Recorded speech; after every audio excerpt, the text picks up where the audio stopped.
Pega o seu celular agora. Dá uma olhada na barra de notificações. Tem um símbolo lá que você vê todo santo dia. Um ícone azul, meio geométrico, que parece um B estilizado ou talvez um inseto estranho. Você clica nele para conectar seu fone de ouvido, ligar o som do carro ou passar uma foto para um amigo. Você chama isso de Bluetooth, dente azul. Mas para pensar, um segundo. Que nome ridículo é esse? Dente azul? Por que uma tecnologia de ponta desenvolvida por engenheiros brilhantes da Intel, Ericsson e Nokia teria um nome que lembra um problema odontológico? Será que o inventor tinha uma cárie? Será que o dispositivo original parecia um dente? A resposta lógica seria dizer que é uma sigla técnica, tipo Binary Link Ultra Transfer, mas não é. A verdade é que esse ícone no seu bolso não é moderno. Ele não nasceu no Vale do Silício. Ele é um artefato arqueológico. Quando você ativa o Bluetooth, você não está apenas ligando um rádio de curto alcance. Você está invocando o nome, o espírito e a assinatura de um rei viking que viveu há mais de 1000 anos. Um rei sanguinário, estrategista e que tinha de fato um dente podre na boca. Hoje, nós vamos viajar da Escandinávia do ano 958 de código até os laboratórios de tecnologia dos anos 90 para entender como uma conversa de bar sobre vikings e um livro de história esquecido deram nome à tecnologia mais onipresente do planeta. Prepare-se, porque a história do Bluetooth é a prova de que a tecnologia adora o passado. Para entender a genialidade e a loucura menos desse nome, a gente precisa voltar para um passado não tão distante, mas que parece a Idade da Pedra. O final dos anos 90 tenta visualizar o cenário. O mundo da tecnologia era uma bagunça completa. Era o caos. Se você tivesse um computador, uma impressora, um mouse e um scanner, sua mesa parecia um ninho de cobras. Eram cabos para todo lado. Fios cinzas, grossos, que juntavam poeira e davam nós sozinhos. A gente vivia a era da conexão física. Se você quisesse passar um arquivo do seu Palm Top, lembra deles? Para o computador, precisava de um cabo proprietário que custava uma fortuna e que você sempre perdia. Mas existia uma tentativa de fazer isso sem fio, o infravermelho. Quem teve celular nessa época lembra do pesadelo. A tecnologia se chamava IRDA. Para transferir um contato de um Nokia para outro, você tinha que alinhar os dois celulares perfeitamente, apontando um sensor para o outro, como se estivesse fazendo um beijo técnico entre telefones. Se alguém passasse na frente, a conexão caía. Se você tremesse a mão, a conexão caía. Se batesse um vento mais forte, caía. O infravermelho funcionava com luz, exigia linha de visão, não atravessava paredes, não atravessava o bolso da calça. Era frustrante, lento e irritante. Enquanto isso, nos bastidores, as gigantes da tecnologia estavam numa guerra fria. A Intel dos computadores, a Ericsson dos celulares e a Nokia, a rainha dos tijolões, sabiam que precisavam de uma tecnologia de rádio de curto alcance. Algo que usasse ondas de rádio, não luz, para conectar tudo sem fios. O problema é que cada uma estava criando o seu próprio padrão. Era uma torre de Babel. A Intel tinha o BizRF, a Ericsson tinha o MC-Link, a Nokia tinha o Low-Power CR. Ninguém conversava com ninguém. Se isso continuasse, o fone da Nokia nunca funcionaria no computador da Intel. O consumidor, ou seja, eu e você, sairia perdendo. Foi nesse clima de tensão corporativa e mesas cheias de cabos que esses rivais decidiram fazer algo inédito. Uma trégua. Eles precisavam sentar, conversar e criar um padrão único, universal. Um padrão para unir todos os dispositivos. E é aqui que a história sai da sala de reunião chata e vai para o lugar onde as melhores ideias nascem. Um bar. Estamos no verão de 1997. Jim Kardashian, um engenheiro da Intel, foi enviado para a Suécia para conversar com Sven Mattsson, um engenheiro da Ericsson. A missão era técnica, mas a conexão entre eles foi histórica. Depois de um dia cansativo discutindo frequências de rádio e protocolos de transferência de dados, eles foram beber e, como bons nerds que eram, o assunto não foi futebol ou política, foi história. Jim Kardashian estava lendo um livro na época, um romance histórico chamado The Long Ships, Os Navios Longos, de Franz G. Bengtsson. O livro narrava as aventuras dos vikings. Jim estava fascinado e começou a perguntar para o sueco Sven sobre a história da Escandinávia. Sven, orgulhoso de suas raízes, começou a dar uma aula de história ali mesmo, na mesa do bar. Ele contou a história de um rei dinamarquês do século X, chamado Harald Gormson. Harald não era um rei comum, numa época em que as tribos da Escandinávia viviam se matando, em guerras civis intermináveis entre dinamarqueses, suecos e noruegueses.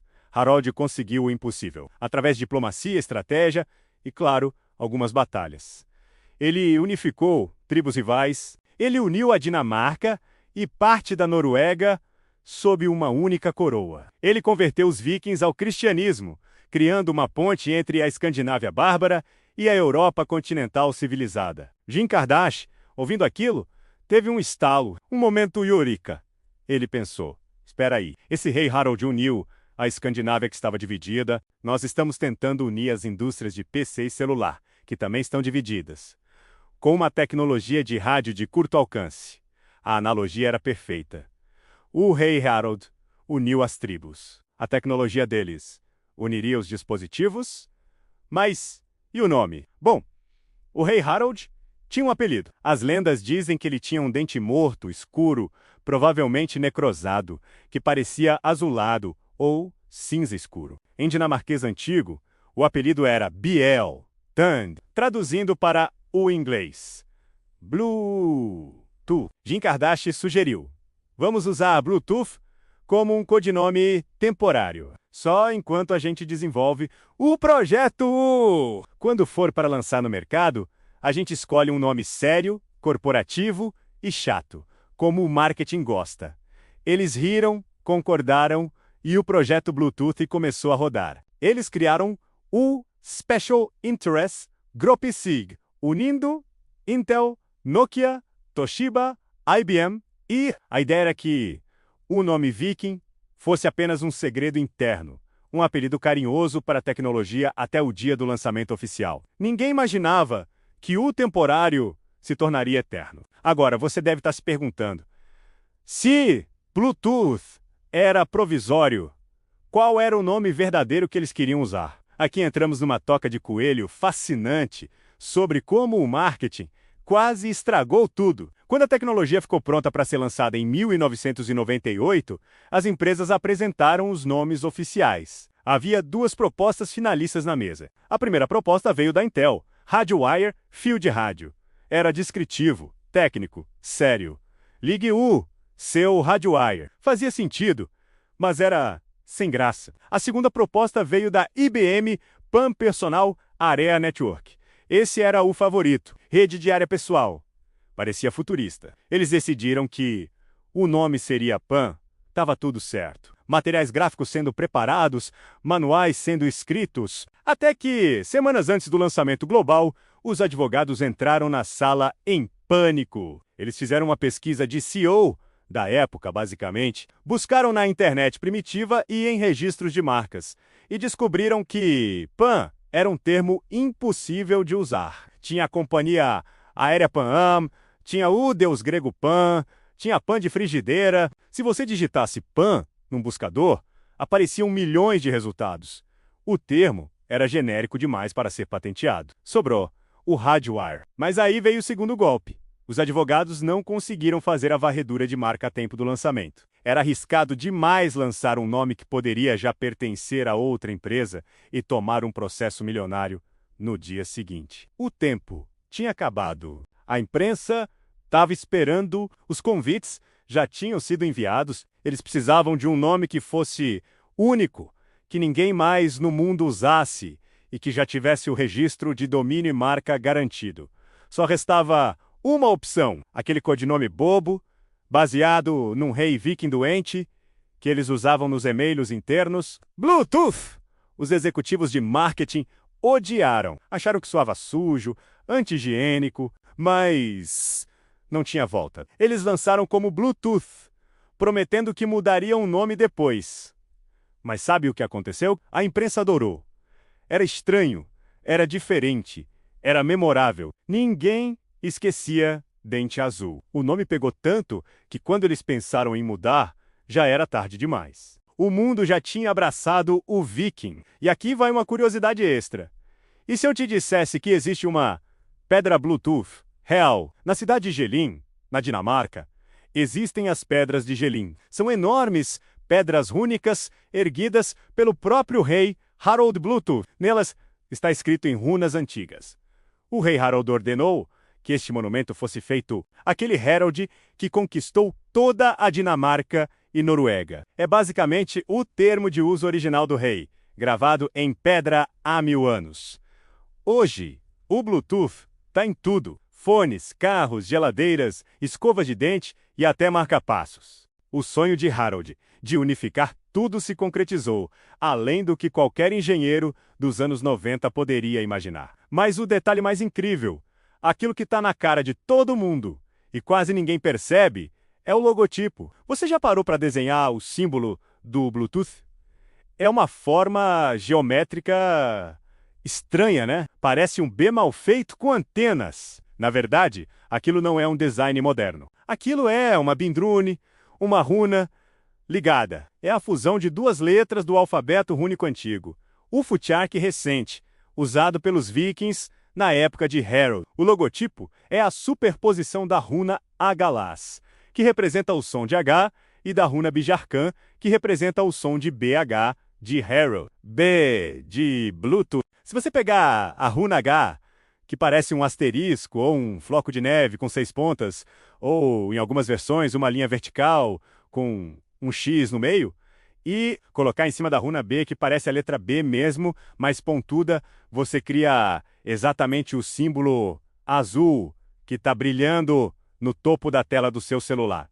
Agora, toda vez que você pareia um dispositivo, você está vendo as iniciais do rei Harald Gormson. É como se a assinatura dele tivesse viajado 1000 anos no tempo para carimbar a nossa tecnologia. É a maior homenagem histórica escondida à vista de todos na era moderna. Um rei medieval que uniu tribos com espadas, agora une o mundo com ondas de rádio. Então, da próxima vez que você estiver no carro tentando conectar o Spotify e o Bluetooth, demorar para parear, tenha um pouco de paciência. Lembre-se que você está lidando com a magia de runas vikings e o legado de um rei dinamarquês. A tecnologia fria e cinza ganha outra cor quando a gente descobre que, por trás dos chips e circuitos, existem humanos bebendo cerveja num bar e falando sobre história antiga. O Bluetooth é a prova de que, para ir para o futuro, às vezes a gente precisa olhar para o passado. Agora eu quero saber de você. Qual outro símbolo de tecnologia você vê todo dia e não faz a menor ideia do que significa? O símbolo de power, o ícone do USB, o comando Ctrl, Alt Del. Deixa aqui nos comentários qual mistério você quer que a gente desvende no próximo vídeo. E se você curtiu saber que carrega um Viking no bolso, deixa o seu like, se inscreve no canal e ativa o sininho para mais uma curiosidade simplificada. Até a próxima!